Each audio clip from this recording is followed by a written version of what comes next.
Good afternoon, everyone, and welcome to today's focus for Saturday, February the 17th, 2024 at 1:26 p.m.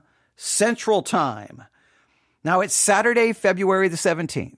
I don't know what you're focused on today. Lots of college basketball. Oh, yeah, there's a lot of that going on. But for some of us, well, today kind of in a way kicks off the NASCAR season. I know there's already been another race, but this kind of starts it all off. The Infinity race, I believe, is today. And then tomorrow is the Daytona 500. I mean, come on. That's okay. Well, maybe you're not interested in it. I'm not really a car person at all. Don't know how to work on cars. Don't really care. I see a car is giving me to point A to point B, but for some reason, I like watching NASCAR. I have no clue when they're talking about making adjustments on the car, what they're talking about, but I like doing that. And guess what? It's only one of about 27,000 other things I like to do. I like watching, I could just make a list of all the different things I like to watch, all the things I like to listen to, all the things I like to read, all the things I like to do. And, well, my life is then, preoccupied with so many things. And I cannot be the only one, right? I can't be the only one. You've got a lot. You probably have a lot of things you like to do, a lot of things you enjoy. And if you're honest with yourself, you probably enjoy those things probably far more than you do probably spiritual things, right? I mean, if you're honest, some of you love to go out camping, or you love go hiking, or you love whatever, spending time doing this, or, having a grilling in the backyard, food, whatever it could be, sports, whatever it could be. And you love those things. You find great enjoyment in it. You find great pleasure. A lot of times, those things you love, you're really working to have the money so that you can do the things you love. You may not even actually love your job, but your job gives you the money to do the things you love. There are all these things that our attention is given to, our thought is given to, our efforts are given to, our money is given to, our focus, dare I say, our devotion, dare I say, maybe in many cases, I know we don't like being honest with ourselves, it may even cross the line into almost idolatry and worship. I think we've all been there. And then, so you have that, all of those things. And then on this other side, you have all of these spiritual things, spiritual discipline, reading the Bible, studying the Bible, memorizing scripture, going to church, evangelism. And then there's this thing called prayer. This thing called prayer, which for many, it may be one of the most difficult disciplines. Now, we could also throw in fasting there. We could throw in some other things. Meditation. I didn't even talk about meditating on scripture. There's all of these disciplines, but prayer may be the most difficult one, right? Because everything stops when it's time for prayer, right? If you're going to have a dedicated time of prayer, everything stops. Right? You got to turn on, you may be able to do some of those things, like you could listen to a sermon and you could listen to an audio Bible and you could still be doing other things, right? I guess technically maybe in some ways you could do some of these other things and still pray. But if we're going to have a dedicated time to pray, everything gets turned off. Everything. You can't be doing any. You turn everything off, you stop what you're doing, and then you spend dedicated time in prayer. And I think sometimes that can be a very difficult discipline. And then there's all the millions of philosophical questions that arise out of prayer, right? So if God is all-knowing, right, then whatever I pray, he already knows. So if it's a 5-minute prayer, is that going to lessen the impact versus a 30-minute prayer? And then, well, wait a minute, why am I praying? And then what does he do? And then just trying to understand how it all works and what am I actually trying to accomplish in prayer? I think sometimes it can just raise lots of philosophical questions. Sometimes you may feel like, what's the point? Sometimes you may feel like nothing ever really changes. There can be lots of struggles with it as well. And I have been very transparent because we've talked about prayer recently, that it's one of the disciplines I struggle with. I just have a hard time with it. I'm not at all pretending anything else. I say it all the time. I'm just a sinner with a microphone. And my lack of spirituality probably shows up in my lack of a really committed, dedicated prayer life. And I've given you all of my reasons for it, and I'm not going to go into all of that again. But recently, I turned on this microphone to tell everyone about a 24-hour prayer meeting that was occurring on the Sermons 2.0 app and the beta.sermonaudio.com website and all the platforms, sermonaudio.com, beta.sermonaudio.com, and Sermons 2.0 app. And they were doing a 24-hour prayer meeting. And at the top of each hour, they had someone give like a devotion and then 45 minutes of prayer. Now, it kind of worked a little different than I thought it was going to work, because kind of what they did was, hey, here's the devotional. Then they turned off the camera and then people would pray. I thought they were going to leave the live stream going so that you could hear the people praying and then you could kind of jump in. But they kind of just did the devotional. And then I guess technically what you then were challenged to do is then you would then spend that 45 minutes in prayer yourself, right? You would spend 45 minutes in prayer yourself. And so I told everyone about it. I did a little discussion about prayer, gave some points about prayer, but then, it just felt like, it started at 7 p.m. Eastern time. And then the next thing you know, it was over. It was over. In fact, I felt that it ended early. I don't think it even went all the way till 7 p.m. Eastern time the next night. I felt it ended like an hour early. I could be wrong, but it felt like it. And it was just over. It was like there and then it was just gone. And I was like, well, okay. And then there was a part of me like, okay, we'll just move on. But then I'm like, I hate that, right? I hate when something is happening and then I feel like did I take advantage of that? Did I really take advantage of that 24-hour prayer meeting? Did I really get something out of that? Maybe I could have dedicated more time. I'm not saying beat myself up, but just kind of like, it's gone. It was there and it's gone.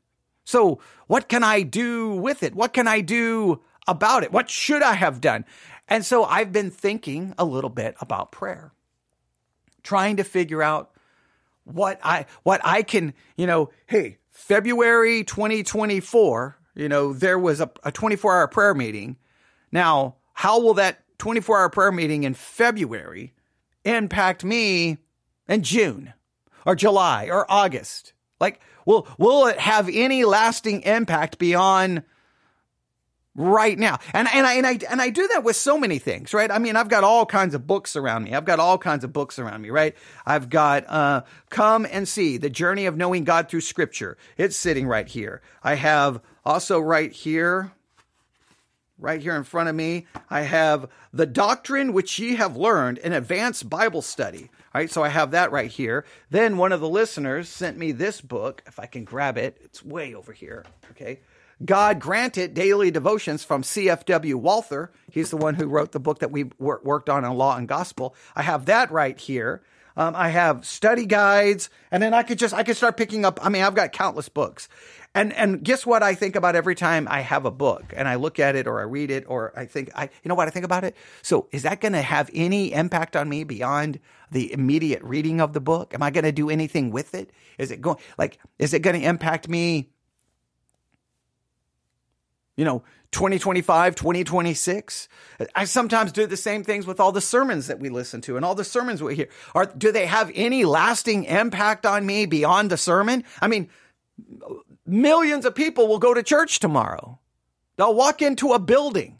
And we've talked about it, all the money it takes to keep that building going, all the money it takes for the curriculum, all the money it may take for insurance, all of that. And people will go and then they're going to drive away. Are they going to remember that sermon even 8 hours after I'm always thinking about that from a spiritual perspective. All the things we do they have any lasting impact? So because that's how I'm constantly thinking, I've really been bothered about this 24-hour prayer meeting. Everyone else may have already moved on, but I'm sitting here going, well, I don't know what to do. Now, they uploaded all of the devotional messages for the 24-hour prayer meeting. So I can go back and listen to each devotional message and take a few notes. Okay, maybe I could do that. But then to me, if the devotional messages, if they led directly to the subject of prayer, well, then that would be great. Or if they didn't, then I don't know. Some of them I didn't felt necessarily led directly to prayer. So like, what? So then do they just become miniature Bible study? Like,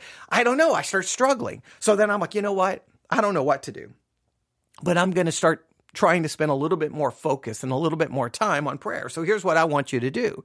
For today's focus, I want you to consider the first 5 references to prayer in your Bible. The first 5 references to prayer that is in your Bible. I'm going to present them to you, and then I want you to think about them. I want you to see what you can do with them. All right. And I also want to point you to a book. Now, I'm not sure how I'm going to use this book yet. I'm still debating it. I've just kind of looked at it. I haven't done anything with it yet. So I'm just going to mention it. And then you can see I signed up. They do a daily reading from the book. You can sign up for an email for it. And I got the first email today and I looked at it and I'm like, I don't know what I can even really do with this. So it's not quite what I thought it would be, but because the name associated with the book is so spoken with great reverence, and everyone always talks about Matthew Henry. The Matthew Henry commentary. You ever ask anyone for a commentary? You should get the Matthew Henry commentary. I remember being independent fundamental Baptist. You should have a Matthew Henry commentary. And then I started reading the Matthew Henry commentary, and I went back to all of those independent fundamental Baptists going, this guy's amillennial. Okay, this is what? Why are you pointing me towards that? This is nothing close to the doctrine. And they're like, oh wait, I didn't know that. Once again, people recommending books that they haven't actually read. Oh, that used to drive me crazy. So, but I want to point you at least to this book, and then what we'll do is we'll look at these the first 5 references to prayer that's found in the Bible. As I continually try to struggle what I should have gotten out of the 24-hour prayer meeting. I try to get everyone to pay attention to it. I try to get people to participate in it. I tried to promote it. I don't know if anyone did anything with it, but I can't just there was 24-hour prayer meeting. Okay, what do we do next? I'm like, well, wait a minute. Something's got to come from that. Something, right? Something emerge from it. Maybe even the people participating in it, maybe they've already moved on, but I just feel like something. So that's what we're going to do. So I'm going to point you towards a book, and then we're going to look at the first 5 references to prayer in the Bible. Are the first 5 more significant than the last 5? I don't know. Do they show early development? I don't know. Do they show an early a more simple understanding? I don't know. Are they going to help us in any way, shape, or form? I don't know. We're going to look at them. And then your job today, for today's focus, is to focus on them in the midst of the million other things that are going on. And look at those other things going on. I've got a million things going on here. So let's see what we can do. Are you ready? First, the book. The book is called, if I can find it here, A Method for Prayer by Matthew Henry. A Method for Prayer by Matthew Henry. A method for prayer. Now, depending on how you look at it, some say a method for prayer, some just say method for prayer, but by Matthew Henry. There's a Kindle edition. You should be able to find it. I haven't explored the book in any great detail, but hey, I saw this and I'm like, you know what? Matthew Henry is so well respected by many. His commentary is constantly promoted. Well, then let's see what he has to say about prayer. So I would challenge you to look up that book. If you look at it, let me know your thoughts. Again, I have not explored this. I did sign up. There's a site with an email where you can get a daily reading from the book. And the reading really, I'm kind of like, I don't know what I can do with this. I think maybe if I use any of the book, it may be just the beginning of it. Just the kind of the introduction where they kind of explain a little bit about Matthew Henry's kind of concepts and philosophies and definitions of prayer. I may use it more for that, but you can probably find it for free, cheap for a Kindle. And if you look at it, I would love to get your thoughts, but I want you to kind of just, think about it and see, because we got to do I think we have to do something with that 24-hour prayer meeting. Now, let's do this. Are you ready? Let's do this. I'm going to move my Kindle. Let's take some time to look at the first 5 references to prayer in the Bible. The first 3 are found in Genesis, and the second 2 are found in the book of Exodus. So the first three are in Genesis, and the last two are in the book of Exodus. So Genesis and Exodus gives us the first 5 references to prayer. If for any reason you think I missed one, in other words, here's the first 5, and you're like, no. Your number 5 should be number 6, or your number 4 should be number 6, because you think there are other references, then by all means, email me and let me know. newsif@yahoo.com. I don't know what significance we're going to find here, but let's at least look. So the first reference is Genesis chapter 4, verse 26. Now, I know some may pick an earlier one. I kind of know why, right? But you can do what you want with that. But I'm going to go with Genesis 4:26, and we read this. Genesis chapter 4, verse 26. And to Seth, to him also there was born a son, and he called his name Enos. Then began men to call upon the name of the Lord. And then men begin to call upon the name of the Lord. If that is indeed the first reference to prayer, then if we are going to use the most biblical definition, prayer is simply you, me, us, humans, people, calling upon the name of the Lord. One source explained the calling upon the name of the Lord this way, that Genesis 4:26 highlights the early practice of calling upon the name of the Lord, indicating a form of communicating and relationship with God through prayer. So this is some way that they were communicating with God. They called upon him. So it indicates some belief that there was a God. They call upon his name, right? That there's some knowledge, like, it's just not like the unknown something. They call upon his name. There's some knowledge of him, and it's showing some kind of relationship, some desire to communicate. So its most basic level, prayer is simply calling upon the name of the Lord. How frequently do you call upon the name of the Lord in any way, shape, or form? In what situations do you call upon the name of the Lord? Do you call upon the name of the Lord to communicate your frustrations, your stress, your anxiety, your worry, your sin, your anger, your whatever it is that's going on inside of you? Do you call upon the name of the Lord to communicate that? Do you call upon the name of the Lord simply to try to get things? What do you call upon the name of the Lord for? How frequently is that? So the first references to prayer, the first reference is Genesis 4:26. Let me read it to you again. It's very simple. Obviously, there's no explanation. There's no discussion of anything about it. It just says, and to Seth, to him also there was born a son, and he called his name Enos. Then began men to call upon the name of the Lord. Now, I wonder, this is impromptu. I'm going to look something up really quick. I'm going to look up something here. I'm just curious. I could be wrong here. I'm not going to tell you what I'm looking up. Because because I could be wrong here. So I'm just curious. So I'm going to look here. I'm looking in the interlinear. You probably don't know what I'm looking up here. Do you know what I'm looking up? All right, here we go. Okay, that does not help me at all. Okay, I was hoping that Enos would give me, it just means equals, according to the outline of biblical usage, it equals man.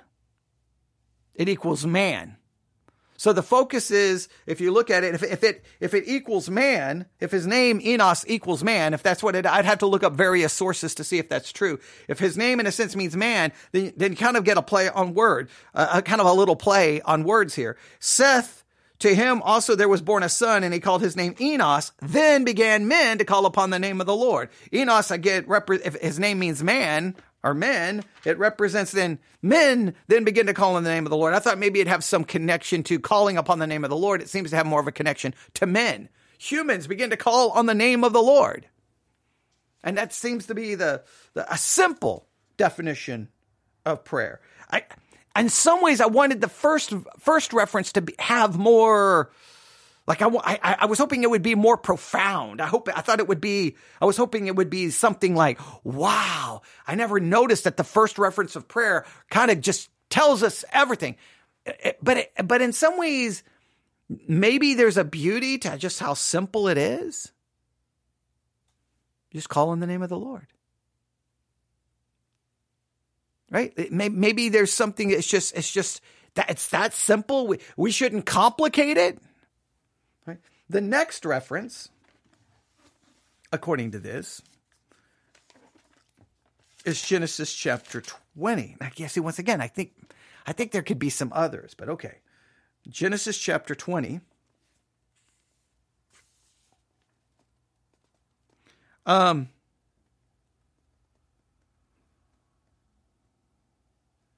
on. Oh, wait a minute. I think I wrote down. Okay, I was in chapter 21, and I'm like, that literally makes no sense. Okay, all right. Genesis chapter 20, verse 7. I was looking at that going, what in the world am I reading? Okay, I was like, I know my handwriting is bad. All right. Genesis chapter 20, verse 7.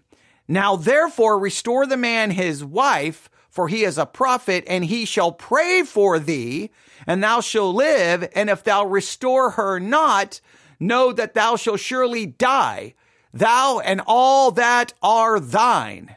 Now, if you know the story here, well, we'll just go back to chapter 20, verse 1. And Abram journeyed from thence towards the south country, and dwelled between Kadesh and Shur, and sojourn in Gerar. Now, this is, if we've been talking about biblical geography, well, there's a lot of geographical locations mentioned there. And Abram said of Sarah, his wife, she is my sister, and Abimelech, king of Gerar, sent and took Sarah. So Abraham lies, right? Abraham lies to protect himself, and then she's taken because she's like, okay, well, then I'm going to take her and I'm going to make her my wife, right? So then, verse 6, God said unto him in a dream, yea, I know that thou didst this in the integrity of thy heart, for I also withheld thee from sinning against me, therefore suffered I thee not to touch her. So God intervenes in this situation to literally stop something from happening, to literally stop sin from taking place.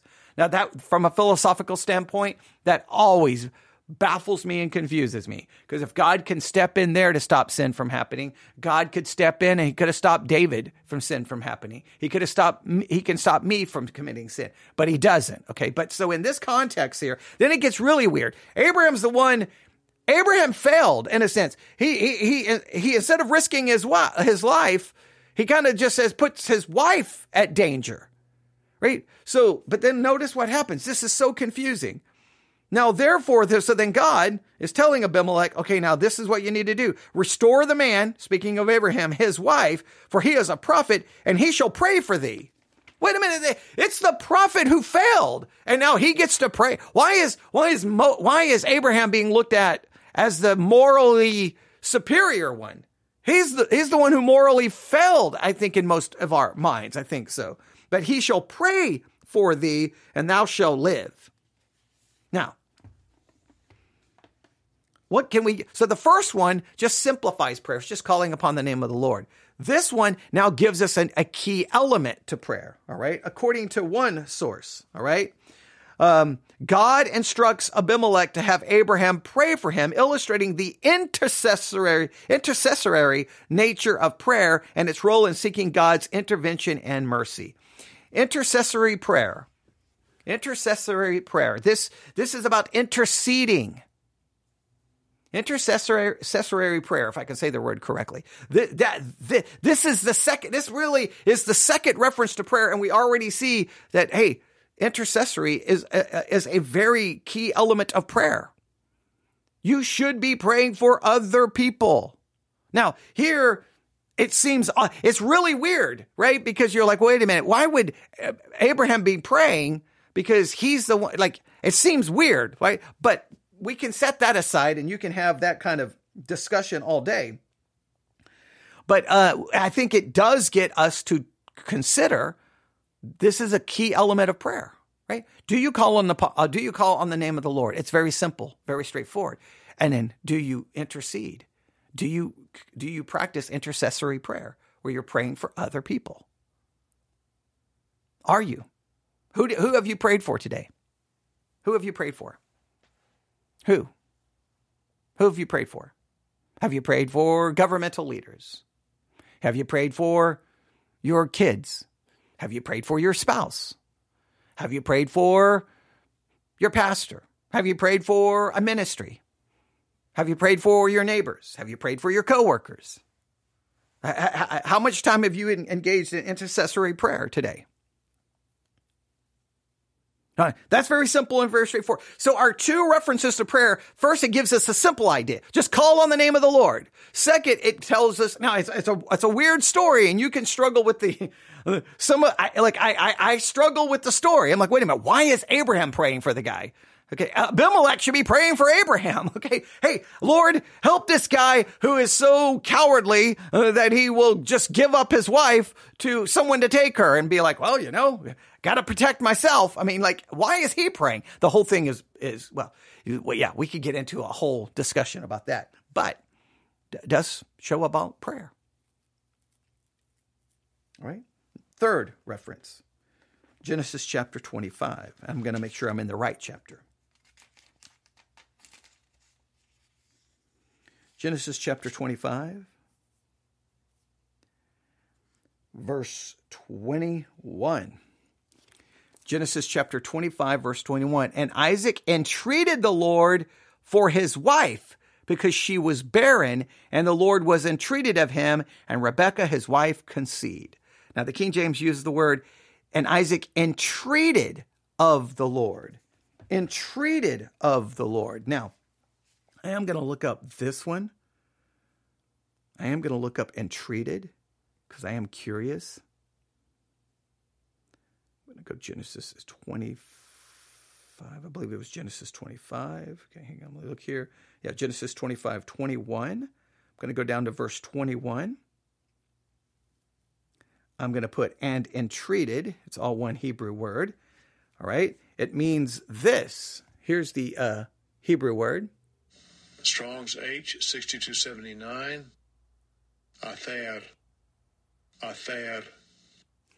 Ather.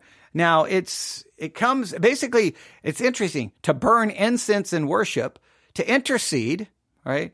Entreat, make kind of prayer.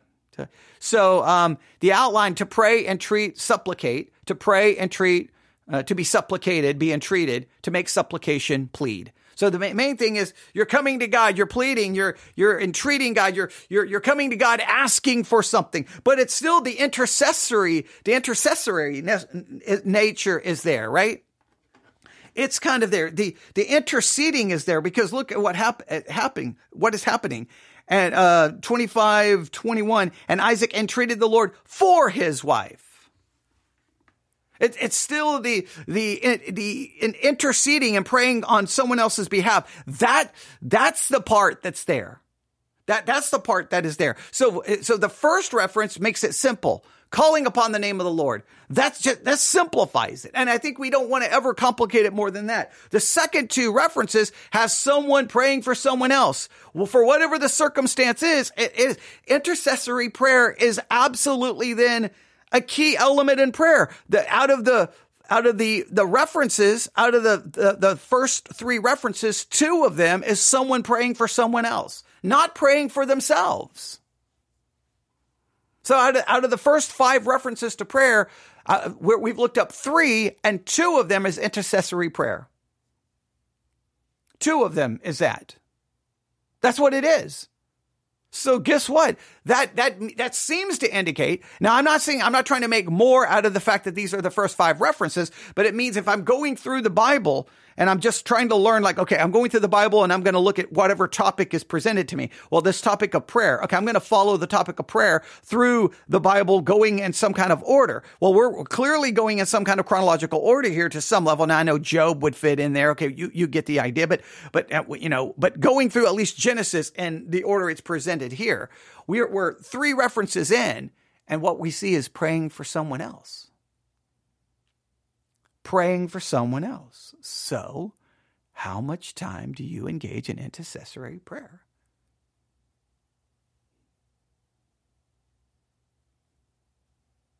I think that's a challenge. Now,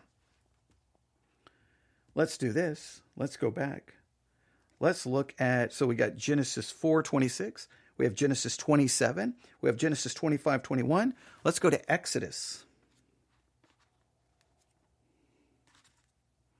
Let's go to Exodus.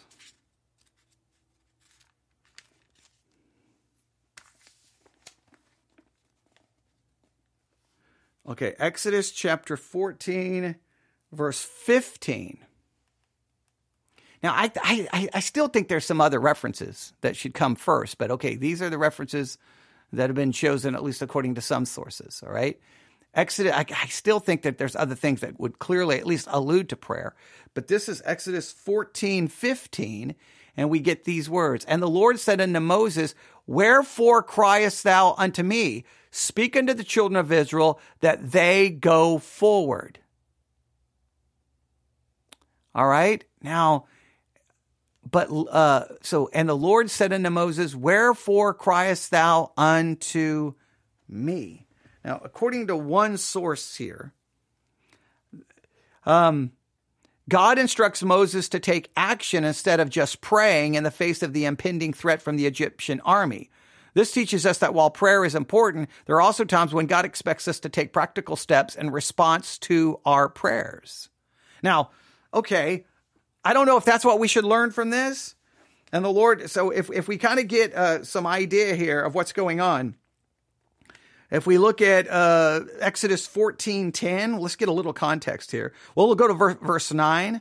But the Egyptians pursued after them all the horses and chariots of Pharaoh and the horsemen and his army, and overtook them camping by the sea.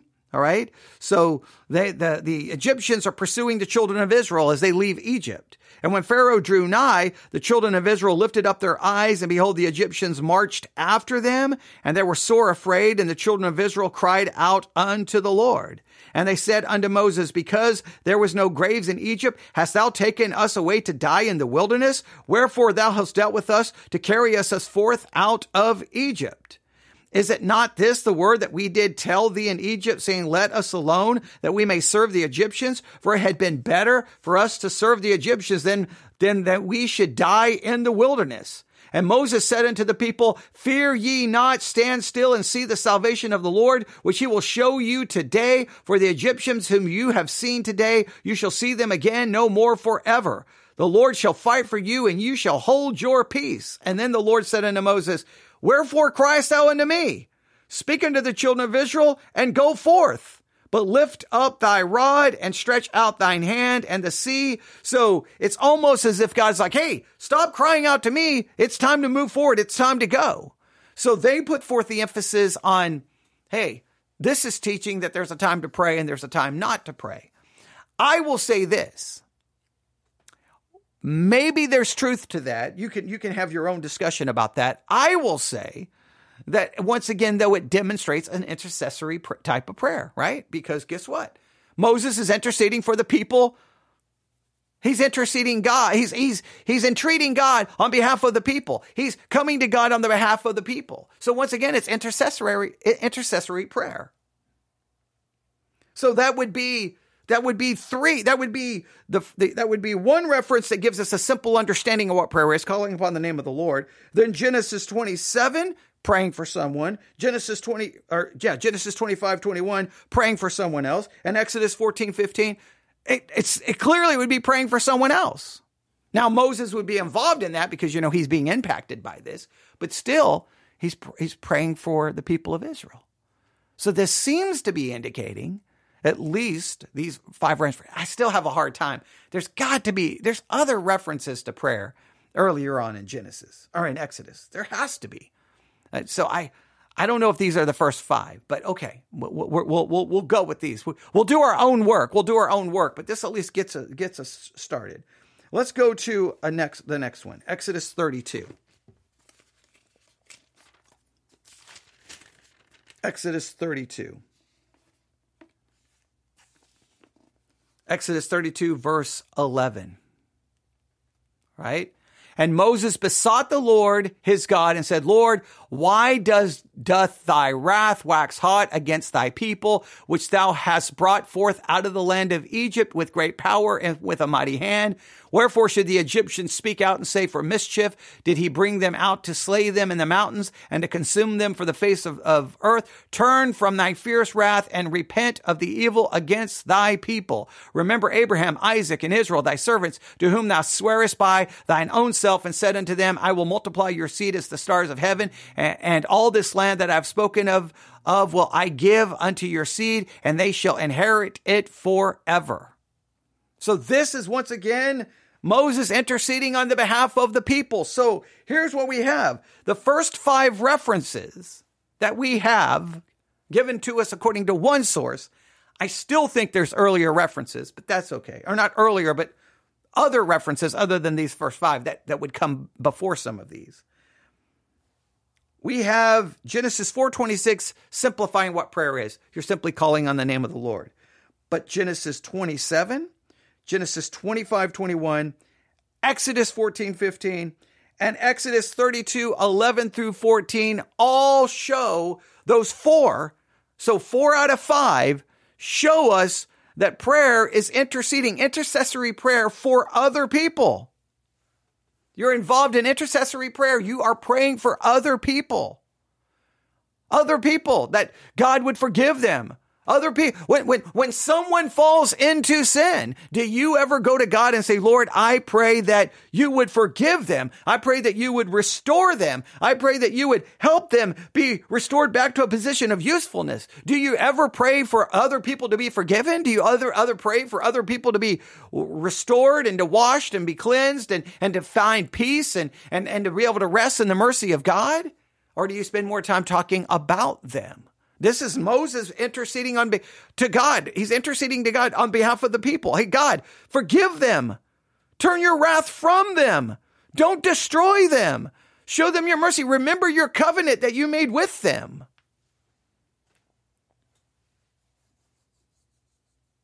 So at least these references that are laid out here as being the first 5, they seem to me, they emphasize intercessory prayer. Now, according to this source, these early references to prayer in the Bible emphasize the importance of prayer as a means of communication with God, a way to seek guidance, intervention, and mercy. They also illustrate the power of prayer to bring about miraculous answers and demonstrates the intercessory nature of prayer on behalf of others. Well, they definitely do that. Additionally, these passages show that prayer is a vital aspect of faith and relationship with God, guiding believers to express their needs, concerns, and praises before the Lord. I don't know if it does all of that. I think these first 5 references do this. What is prayer? Simply put, call upon the name of the Lord. What do I call upon the name of the Lord for? You call upon the name of the Lord on behalf of other people.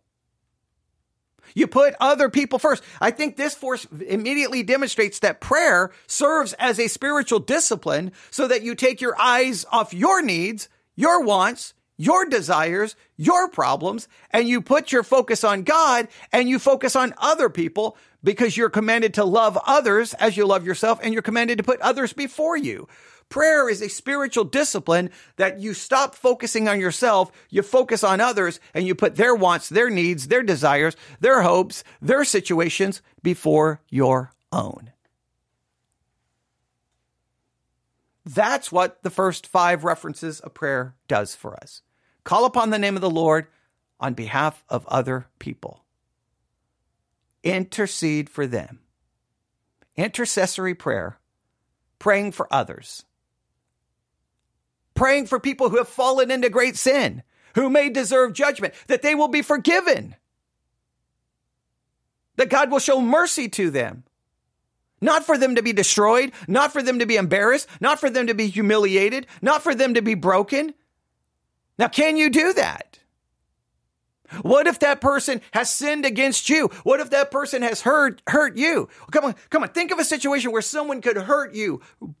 They could greatly hurt you, stab you in the back, betray you. What would you do? What would you do? What would you do? Would you want to tell everyone about the betrayal? Tell everyone? Or would you want to pray to God that they will be forgiven? Oh, come on. You know what we would want to do.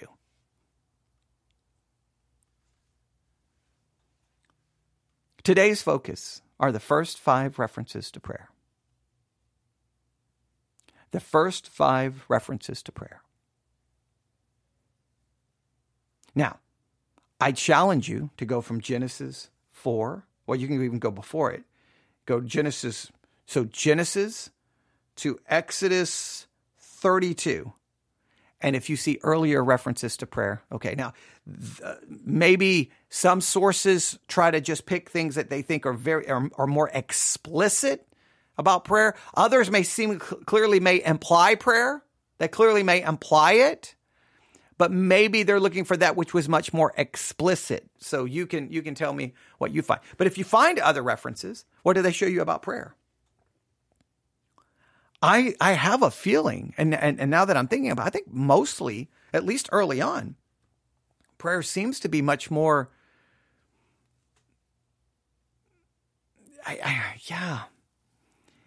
Is it always, see, I'm thinking, well, I know it talks about Abraham building an altar. So I keep thinking that there's other places. I think, but that's okay. These are the 5 that we have. These are the 5 we go with. But so maybe some of the others, if we could find others here that we think, okay, well, prayer is clearly implied here.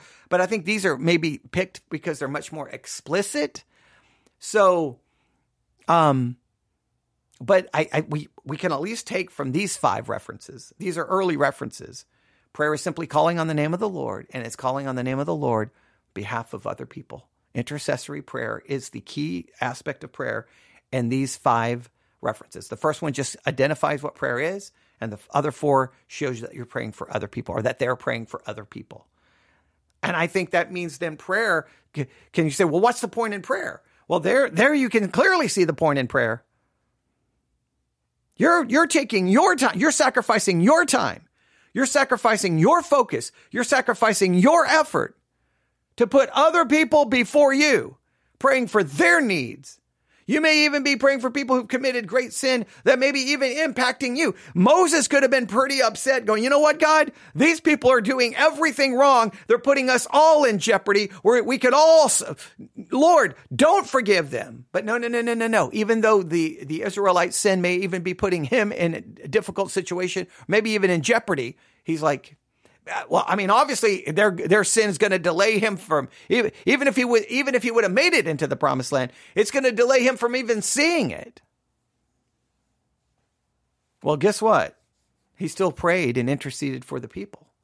I think that may be the strongest lesson there, at least for the intercessory prayer of Moses. So there you have it. That's your today's focus. Very simple, very straightforward. It took longer than I thought, but that's okay. All right. You say, what should I do with that? I don't know. You need to give that serious thought. I just know we need to focus on prayer because we just had a 24-hour prayer meeting available on all your phones and tablets and everything right there. And I don't know what you did with it. Probably not a lot, like I didn't do a lot with it. So let's see what we can do with that. All right. And then Method of Prayer by Matthew Henry. That's a book to at least look into to see if that will, I don't know, maybe help you in some way, shape, or form. All right. That is your today's focus for February the 17th. Speaking of prayer, speaking of religion, speaking of Christianity, I believe today is the 40-year anniversary for the movie Footloose. I believe it's the 40-year anniversary. And if you grew up in West Texas at that time, that movie had great spiritual or great controversy for those who were a part of any Christian church. Because there were towns in Texas at the time that literally had bans against dancing. Literally. That's a lot of what motivated that movie. is stories about, I think it was from Texas towns that had these actual bans against dancing. And Footloose was all about, no. And you remember the famous scene where Kevin Bacon tries to make his argument for the dance and he tries to quote scripture. You remember that? I remember there was much discussion about that. Now, the only thing that bothered me about the movie Footloose is everything the preacher said that was accompanied that kind of music, right? That the music, it makes you, it's accompanied, what comes along with that music is sex and violence and fighting and drinking and partying.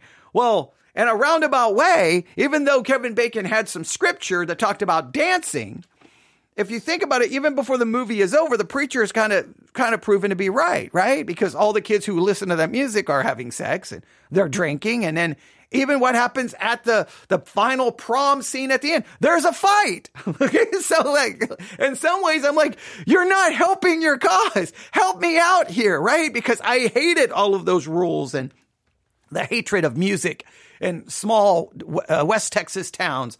I was the one fighting against it, right? I was the outcast at school. I was the one, bringing in music that, would turn that garbage off. Like even the kids in school, because it was a small country school. I was supposed to be listening to, Randy Travis and George Strait and Hank Williams. And I'm like, no country music for me. So it's just funny that movie, like if you were a teenager and you were associated with Christianity when Footloose came out, you were kind of like, this is my story. Like I'm in the middle of this fight. Like maybe kids who grew up in a bigger city was like, this is the most absurd. This is absurd in every way possible. But for us, it wasn't absurd. It was like, this is a reality. And how do you fight it? But in some ways, I felt like the movie was like, you made their point. You made their point. I remember that was all I could say when I left the theater. I'm like, you actually made the point that they make about argue against it. Couldn't you show that it can be a positive thing and it doesn't have to end in that we can love music and dance and it doesn't have to end up in a fight and alcohol and sex? Like, can we at least try to make some argument? But it didn't work that way. But then you kind of realize when you are in Christianity that even the kids who accepted the rules about music and accepted the rules about dancing, they still had sex. So then you kind of realize maybe sex is motivated by something other than music. Maybe it's motivated by, I don't know, biological desire. Okay. So then you kind of like, maybe our whole approach to this is like, hey, nobody has any desire for sex unless they watch MTV or listen to a pop song. And then no, give me a break. Okay. So then you kind of realize maybe that we were kind of be giving a wrong approach in the first place. But yeah, so that is the 40-year anniversary. And there was much, I think it is today. I could be wrong. I think it is, though. I think it is. But, yeah. Not that necessarily has something to do with prayer, but it definitely has something to do with spirituality versus the other. Because the movie put that contrast, that fight. You need to be giving yourself to prayer. You need to be giving yourself to this. And there's all this other world. And how do we balance that world? And how does prayer fit into all of that? So let's just know this. In the end, the kids didn't go to church for a prayer meeting. They went to prom and they had their dance outside of the city limits, right? I think that's how they got around it. And then you have the famous, let's dance. And then, and then the movie, and then Footloose comes on. And then all of these kids who are raised in a town where dancing isn't allowed, all of a sudden magically knew how to dance. Everything from break dancing, pop, lock. Okay. And you're like, wait a minute. I thought these kids grew up in a town that hated that they didn't dance. And remember how some of the kids in the school thought, Kevin Bacon, what's wrong with him because he's listening to this music? Like, what was the deal? So where did they learn to dance? Okay, all right, I'm sorry. There we go. Clearly, those kids, even though they all went to church, weren't focusing on prayer. I don't know. All right, there you go. There's your today's focus for Saturday, February the 17th, 2024.